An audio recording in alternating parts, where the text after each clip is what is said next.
আল্লাহ আমার রব, এই রবি আমার সব। আসসালামু আলাইকুম রহমতুল্লাহি ওবরাকাতুহু। আশা করি ভালো আছেন, সুস্থ আছেন। আজকে আমি সূরা বাকারার 218 নম্বর আয়াতের বাংলা অনুবাদ আপনাদের সামনে শেয়ার করব এবং যতটুকু পড়া যায় এর বিবরণ আপনার সামনে তুলে ধরার চেষ্টা করব। তার আগে যদি আমাদের এই চ্যানেলে নতুন হয়ে থাকেন তাহলে চ্যানেলটি সাবস্ক্রাইব করে আমাদের পাশেই থাকুন।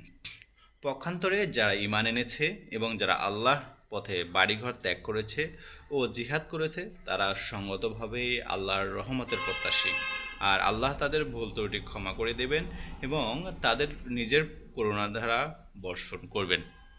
সুপ্রিয় প্রাণপ্রিয় ইউটিউব বন্ধুগণ, এটি হচ্ছে সূরা বাকারার 218 নম্বর আয়াত। এই আয়াতে আল্লাহ তাআলা বর্ণনা করেছেন যে জিহাদের বিষয়ে বর্ণনা করেছেন।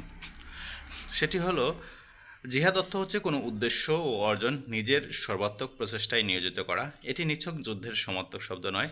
যুদ্ধের জন্য আরবিতে কিতাল বা রক্তপাত শব্দ ব্যবহার করা হয়। জিহাদের অর্থ অনেক ব্যাপক, সব রকমের চেষ্টা সাধনা অন্তর্ভুক্ত হতে পারে। মুজাহিদ এমন এক ব্যক্তিকে বলা হয় যে সর্বক্ষণ নিজের উদ্দেশ্য সাধনে নিমগ্ন থাকে, মস্তিষ্ক সবসময় ওই দিকেই ব্যস্ত থাকে, বিভিন্ন কৌশল অবলম্বনে ব্যস্ত থাকে, তার কণ্ঠ, তার লেখনী, তার নিজের প্রচারণার নিয়োজিত থাকে। মুজাহিদের হাত পা শরীর প্রতিটি অঙ্গ প্রত্যঙ্গ জিহাদের জন্য সবসময় রেডি থাকে।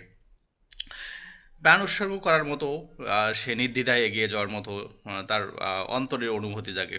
আর আল্লাহর পথে জিহাদ হচ্ছে এ সব কিছু দেখা দেয়, নির্দ্বিধায় এগিয়ে যাওয়া, এর নাম জিহাদ। আর আল্লাহর পথে জিহাদ হচ্ছে সব কিছু একমাত্র আল্লাহর সন্তুষ্টি অর্জনের জন্য। দুনিয়ায় একমাত্র আল্লাহর দিন তথা আল্লাহর প্রদত্ত জীবন বিধান প্রতিষ্ঠিত হবে। আল্লাহর বাণী বিধান দুনিয়ার সমস্ত মতবাদ চিন্তা ও বিধানের উপর বিজয় লাভ করবে।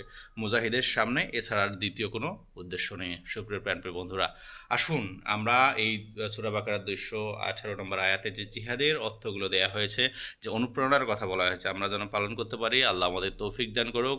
আসসালামু আলাইকুম রহমতুল্লাহি ওয়া বারাকাতুহু।